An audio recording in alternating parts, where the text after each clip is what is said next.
It's a bit odd being on this side of the lecture theatre. I have actually, one of my funniest memories from Oxford was in this room, and we had an invited speaker talking about Stonehenge and the makeup of Stonehenge and its geology, and the lecturer had actually brought some bags of stone with him to illustrate this and to bring it to life, and they were passed around the lecture theatre, and one of the bags got to the top before it broke, and there was just this thud, thud, thud, thud, thud as all the stones made their way to the front, and it was memorable. I still remember every time I drive past Stonehenge. So one of my favourite memories. But I also remember sitting in this room being rather confused and scared and not knowing what I was going to do next, because geography is one of those subjects that doesn't lead obviously into a career in ways that some subjects do. So what I thought I'd show you today was some of the varied jobs that I've had. I didn't go straight into one career with a mind that that was what I was going to do. But I tried various things, and I loved all of them, and they all contributed to where I am today.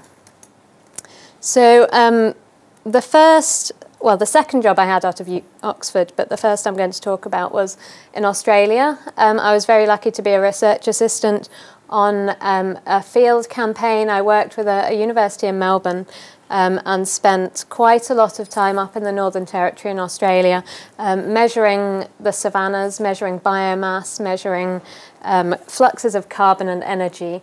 And it was all related to the impact of wildfire on carbon and energy, and therefore how we should manage fire in the savannas. And this for me was what geography was about. This was why I did geography. I wanted to be out doing field work, measuring stuff, wearing a cowboy hat.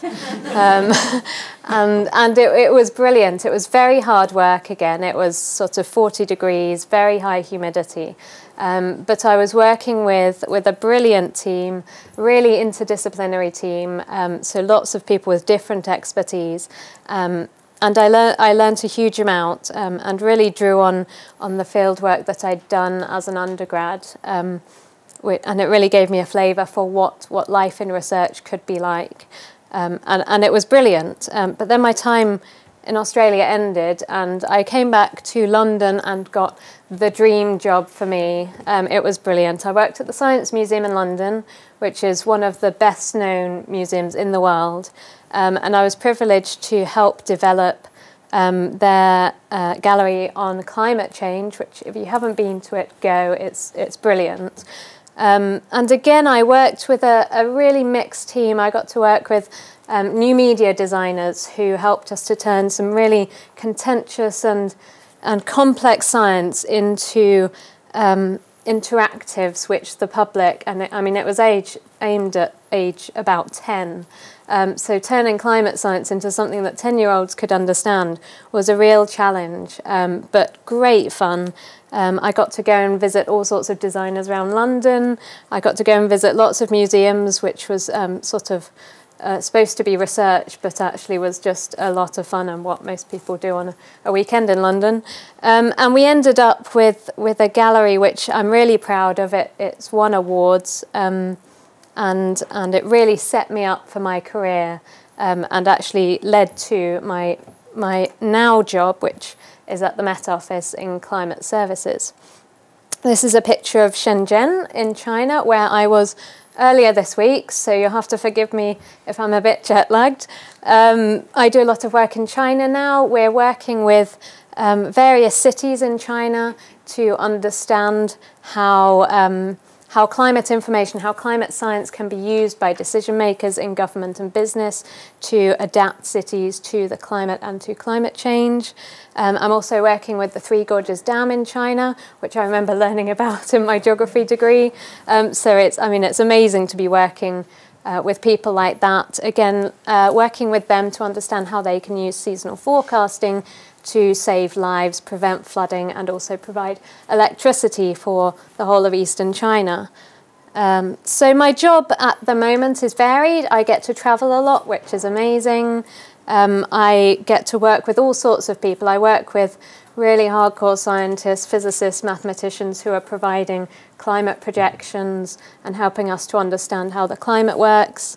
I'm working on the other side with people in governments in China, South Africa, across the world. I'm really helping them to work out how we can benefit society from the science that we do. I think if I had one piece of advice for anyone studying geography at the minute, or anyone who's finished studying geography but doesn't know what they want to do, I would say don't worry about that, because it doesn't matter. There's so many jobs you can do with geography, and everyone wants geographers at the minute. We're brilliant people. I used to think that the golden age of geography was back in the age of exploration, and I used to wish I'd been born at that time and could be discovering new worlds and mapping places that people had never been.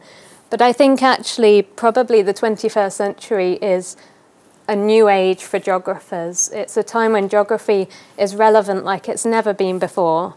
The interactions between people across the world are more than they have been before. Our interactions with the environment and the way the environment affects our lives are more than they have been before. So take every opportunity, go out there and look for what you can offer the world, because the world needs geographers at the moment, and we can offer a lot to them. Thank you.